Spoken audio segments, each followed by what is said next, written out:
गणधररचितं गणेकभेदस्थम् अङ्गाङ्गुबाई भावे भजन्त्यविषयं नमस्यामि। नमो वृषभसेनादि गौतमान्ते गणेशिने मूलोत्तरगुणाढ्याये सर्वस्मै मुनिये नमः। सर्वस्मै मुनिये नमः। सर्वस्मै मुनिये नमः।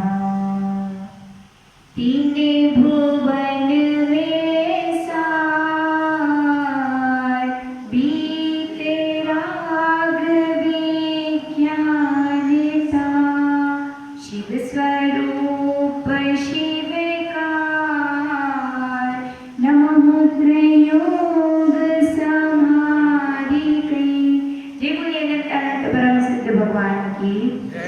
देवादिदेव 1008 आदिनाथ भगवान की 1008 चिंतामणि पारसनाथ भगवान की परम पूज्य उपसर्गेतर आचार्य गुरु विराट सागर जी महाराज की परम पूज्य आचार्य श्री 108 विभव सागर जी महाराज की परम पूज्य मनीष श्री 108 अंधन सागर जी महाराज की द्वादशांगी जय वाणी माता की अहिंसा में ईश्वर धर्म की जय।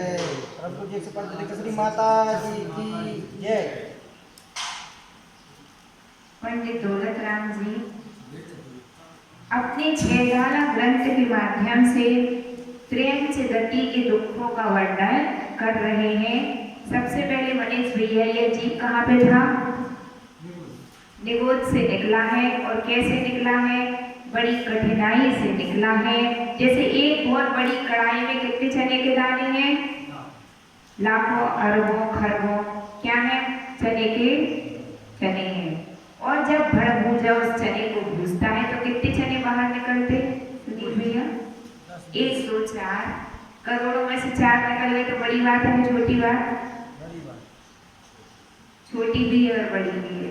बड़ी उनके लिए जो निकले हैं, है ना? और छोटी इसलिए कह रहे हैं कि 4 निकल जाए तो कोई बड़ी बात नहीं, है ना? तो ऐसे उस निगोद से निकलना क्या है? अत्यंत दुर्लभ है। फिर आज पंडित जी ने क्या कहा? दुर्लभ लही जो चिंतामणि, जैसे चिंतामणि रत्न का पाना दुर्लभ है, ऐसे ही एक इंद्रिय निगोद से निकल करके पृथ्वी जल अग्नि वायु वनस्पति, फिर 2 इंद्रिय 3 इंद्रिय 4 इंद्रिय बनना सब क्या है? दुर्लभ। उत्सव तुम गधे हो गए, होशियार होशियार हो गया। तो आचार्य पंडित दौलतराम जी कहते हैं कि गधा बनना भी क्या है? वो दुर्लभ काम है, आसान काम नहीं है। अगली चौपाई में उन्होंने बतलाया था कि जैसे जैसे उसको पंचेंद्री बनने का सौभाग्य मिला तो अत्यंत क्रूर प्राणी बना। क्या बना? सिंह आदि की पर्याय को प्राप्त किया। और सिंह की पर्याय को प्राप्त करके क्या किया? अपने से निबल पशुओं को खाया, पाप कर्म का बंद किया। और शेर बनने से भी क्या फायदा हुआ? कहाँ जाना पड़ा? नरक में।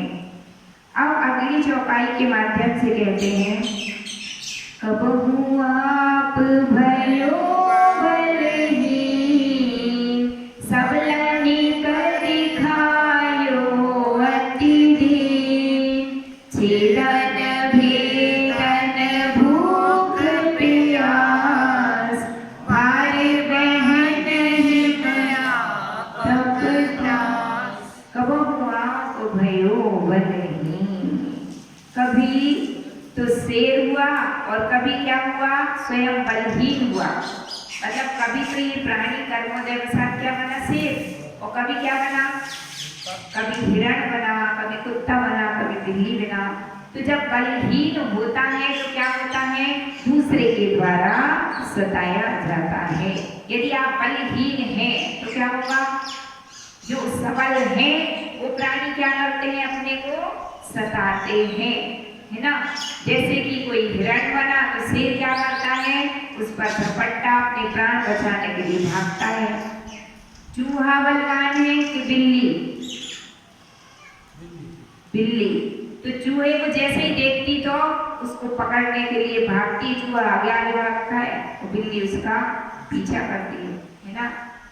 इसी प्रकार पंडित जी कह रहे हैं कि कभी जब यह प्राणी जब बलहीन हुआ तो सबलन कर खायो अति हीनता के साथ सबल प्राणियों के द्वारा यह खा लिया गया।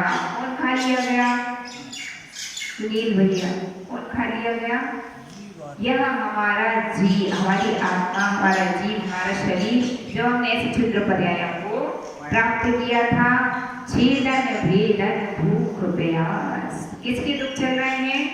प्रेम जगती के दुख चल रहे हैं। छेदन किसे कहते हैं? नाक छेदती, कान छेदती, इसके एक बैल होता है, उसके बैल को जब किसी गाड़ी में लगाना होता है तो उसके नाक में वो नाक को डालते, नाक में से वो रस्सियाँ डाल के नाक डालते, नाक बोलते, हाँ क्या बोलते? नाक डालते है ना। तो वो डालते हैं तो छेदन किया गया तो उसको कष्ट हुआ कि नहीं हुआ? छेदन भेदन भूख प्यास, है ना। क्षुद्र प्राणी जब तक हम आपके काम के हैं तब तक तो बहुत अच्छी बात है, और जब हम आपके काम के लिए रहेंगे तो क्या होगा? क्या होगा? कितने सारे पशु ऐसे रहते हैं, जब तक गाय दूध देती है तो अच्छी है, और जब काम की नहीं रहे तो कहाँ पहुंचा दिया जाता? उसको कत्ल खाने पहुंचा दिया जाता है। कितने सारे पशु ऐसे होते हैं जिन्हें कत्ल खाने पहुंचाकर मौत की घाट पर उतार दिया जाता है। इसका नाम है भेदन। क्या कहलाता है यह? भेदन। जितनी भी सौंदर्य प्रसाधन की सामग्रियां बनती है, कौन कौन सी? नेल पॉलिश, लिपस्टिक, कितने प्रकार की क्रीम है ना, उनमें क्या डलता है? कौन सा? एक गर्भवती गाय होती है ना, और जब वह गर्भवती होती है तो उसके पेट के ऊपर खौलता हुआ पानी डाला जाता है। कैसा पानी? खौलता हुआ पानी। उसका बच्चा मर जाता है और जो उसका बच्चा रहता है उसकी नरम खाल रहती है, उसका प्रयोग किसमें किया जाता है? तड़प तड़प कर वे गाय भी मरती है, बच्चा भी मरता है। आप सोचिए, है ना। उनके मांस और उनके खून का प्रयोग इन सब कॉस्मेटिक्स में किया जाता है। तो जो सामग्रियां आपको क्या दे रही है? सुख देने वाली, वो कैसे बनती है? बहुत कठिनाई से बनती है।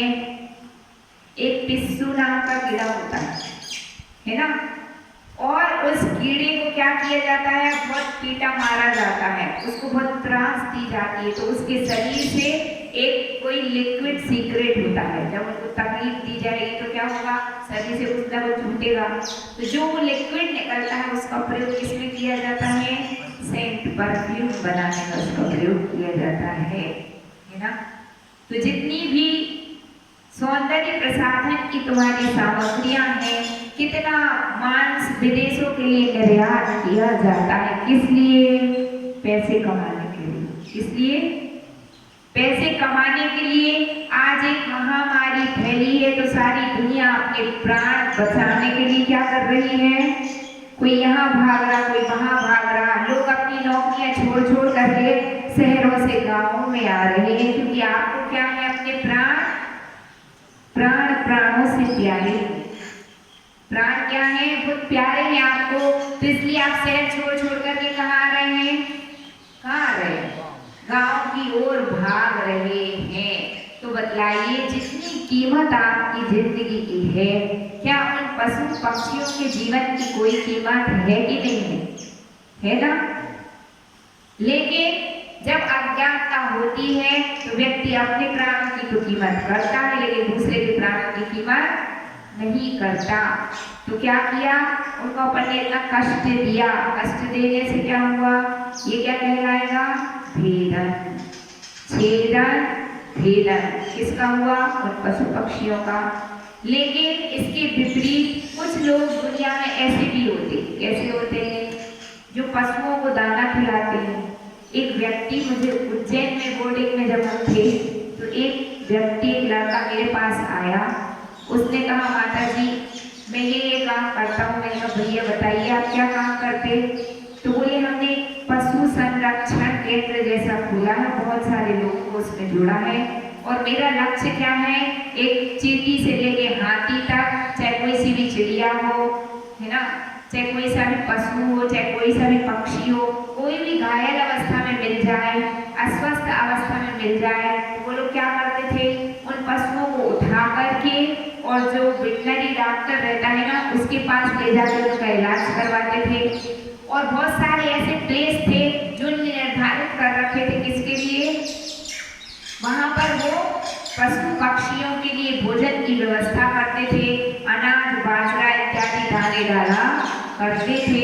और यह उनका जो कार्य था एक बहुत छोटे लेवल का नहीं था, उन्होंने इसको बहुत हायर लेवल पर ले गए थे। और उस व्यक्ति की भावना इतनी थी कि माता जी मुझे तो पूजा पाठ धर्म कुछ भी नहीं, मेरे जीवन का लक्ष्य ही मात्र एक ये है कि मैं अपने जीवन में इतने सारे पशु पक्षियों को क्या दूंगा, संरक्षण दूंगा। वो व्यक्ति 100% समर्पित था। जिस प्रकार कोई व्यक्ति धर्म के लिए समर्पित होता ना, कि मैं धर्म गुरुओं के प्रति समर्पित हूँ, अथवा मैं तो मेरी साधना करूंगा, है ना। लेकिन मैंने वह एक व्यक्ति ऐसा देखा कि जिसने अपना पूरा जीवन, उसका लक्ष्य ही यही था, मैं जी ही इसीलिए रहा। किस लिए जी रहा हूँ? जो अपना काम धंधा करता होगा वो उठने के लिए बस टाइम देता था, बाकी उसका पूरा समय वो कहाँ देता था, पशुओं की सेवा में। तो आप परिणाम देखिए कि उस जीव के कितने पवित्र और निर्मल परिणाम होंगे। लाखों करोड़ों जीवों को क्या दे रहा है, जीवन दान। अन्यथा कोई पशु पक्षी किसी बुरी हालत में कहीं पड़ा हो तो तड़प तड़प के मरना ही होता है। हमारा और आपका तो कोई इलाज करवा ही देगा दया करके।